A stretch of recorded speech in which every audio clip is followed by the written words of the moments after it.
So if you stick back in time, thousands of years ago, people knew about the brightest planets pretty much everywhere.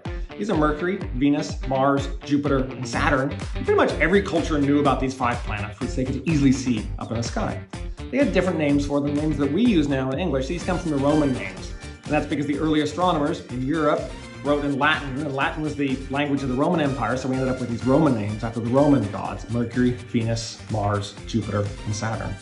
If we keep on going outward, we have 3 more things that historically have been called planets. You have Uranus, Neptune, and Pluto.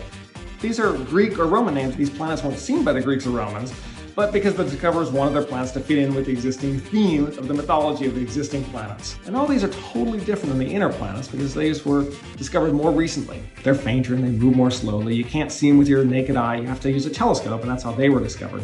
But since then, as telescopes have gotten bigger and bigger, and astronomers keep finding smaller and smaller things in the solar system, and we discovered some things that are just a couple of meters across, like literally the size of a person.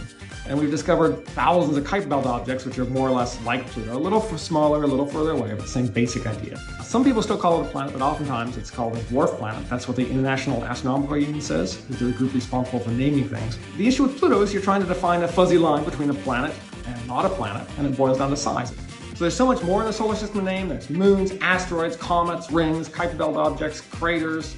Because we're humans, we want to name these things. It gives us a connection to the huge universe around us. Thousands of years from now, people are still going to be naming planets as we continue to explore the world around us.